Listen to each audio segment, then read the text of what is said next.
Hi friends, Joanna here. I hope you guys are all doing amazing. Today we are going to get a little cheaty.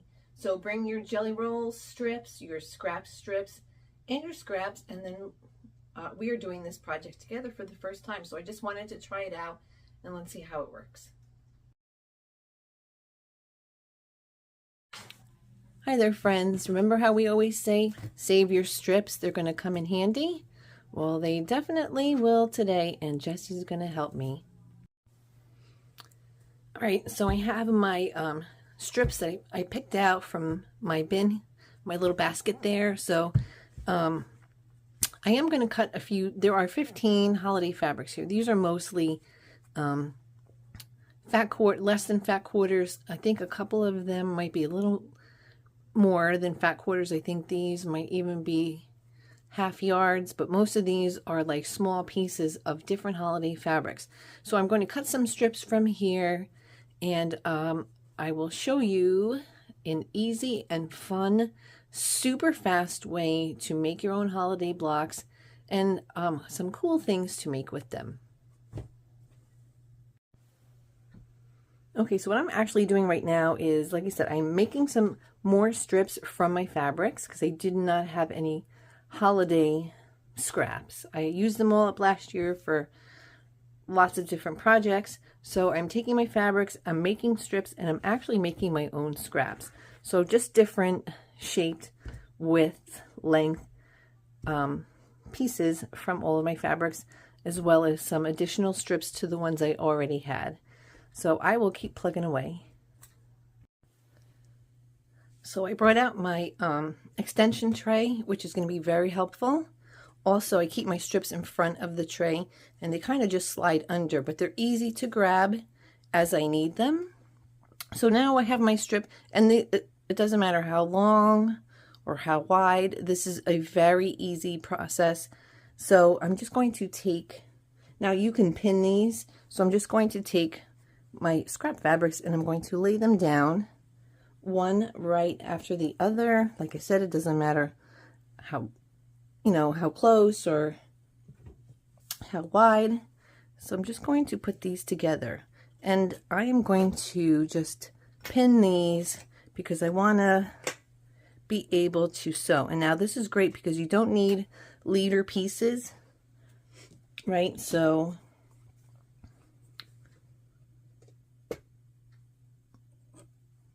just clip this. It doesn't matter if it's off the edge because we're just going to be sewing these straight down.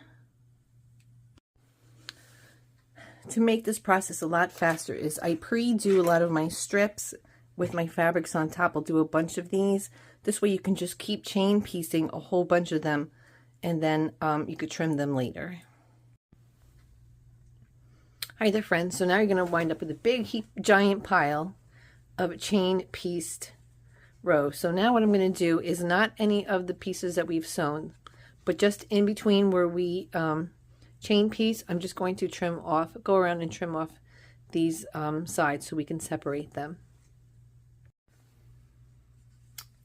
I thought today that we could get extra cheaty. So we had laid down our strips on top of our long strip here, and we have just sewn down, right? And this is not going to be perfect. This does not have to be perfect. This is basically therapy sewing. There's no measurements. This is just super fast, and it's whatever you want it to be. So I thought we could be super cheaty today. And I've never seen this process done, but I was sitting here and thinking about, what if, depending how long your strips are from, that you've added to your first strip, your original strip, I wonder if we could get double cheaty strips here, if I can get one long enough for this here, right? If we can sew down, I need an extra super long strip of fabric. This is a batik, so it doesn't matter. If we can sew down again and just sew down, so now we have actually quadrupled our our little scrap blocks. So like I said, depending if you had another, you know, longer strips, these were longer, you could keep going. So let's see if we can do that and how it turns out. So this is what it looks like. I had already pre-done a piece. If you've sewn down your original strip with your scraps and then taken the extra length from your scrap pieces and sewn down another strip, right? So let's see if we can cut these up and how many scraps that we can get, how many little blocks we can get from doing this double.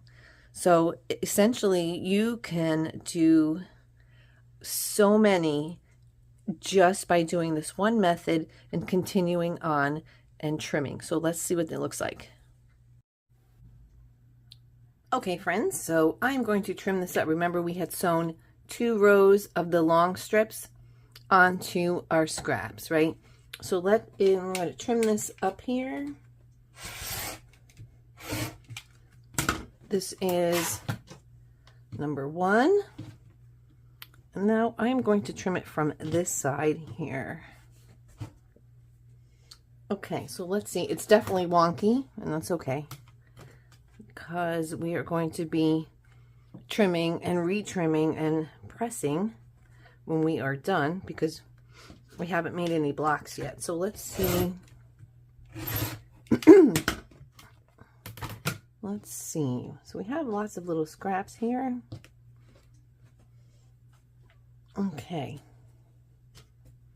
So obviously it did not sew very good around here, but I am just going to give a quick trim here. We are doing this together for the first time, so let's see. Now we can go ahead and press open our mini blocks here. So I'm just pressing it open for right now for video purposes. Okay.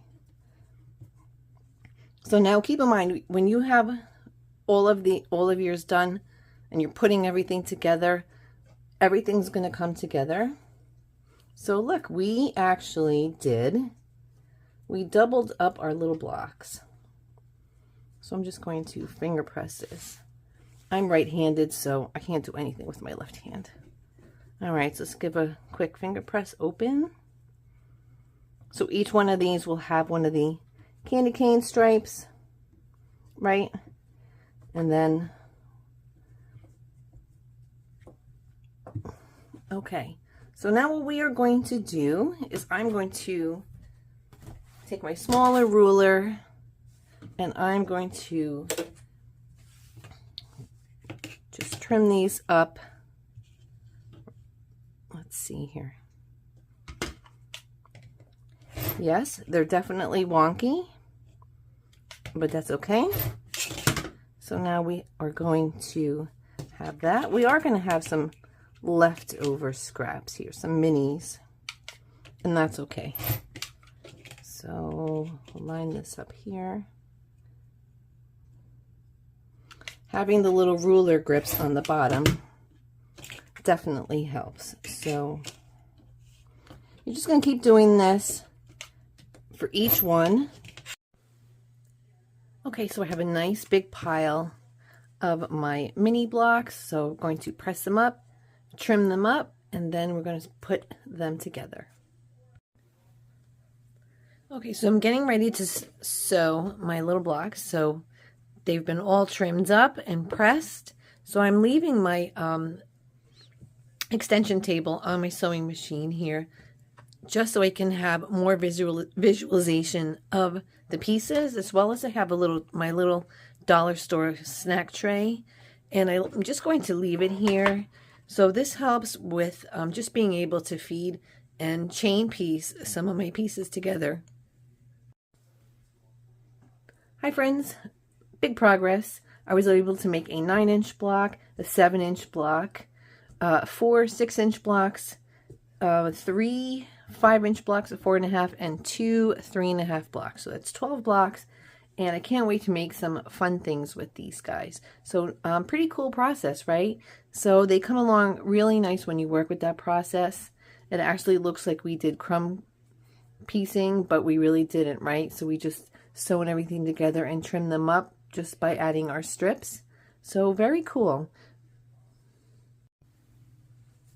So I was able to make 7 quilted holiday Christmas gift bags just from the fabrics that I had shown you. I still have a lot more to go here, but how awesome are these? These are lined. You can use scrap fabrics for the center. I use some scrap flannel for these. You can use up your flannel. You can use up a lot of ribbon, right? Also, I have a DIY on how to make these little bags. These are unlined. So it's a DIY short. So I will put that at the end. And also one to show you for Halloween how cute these are for little trick-or-treat bags, right? So I'm going to go ahead and at the end I'm going to put in the same process to make the lined bags for the backpacks. Is the same exact thing, except for you're not going to leave an opening here for your cord. So the process for these bags and making these guys is the same. So I will put them both at the end for you. And thank you guys so much. I just created a podcast playlist for 17 videos of DIY flowers. Perfect for the holidays. You can use them as place settings. You can also use them for home decor. You know, add them as gift accents. So give a thumbs up if you like this video. Leave a comment. I would love to know what you think. I'd love to hear from you. And thank you guys so much for all of your support. And I will be talking to you soon.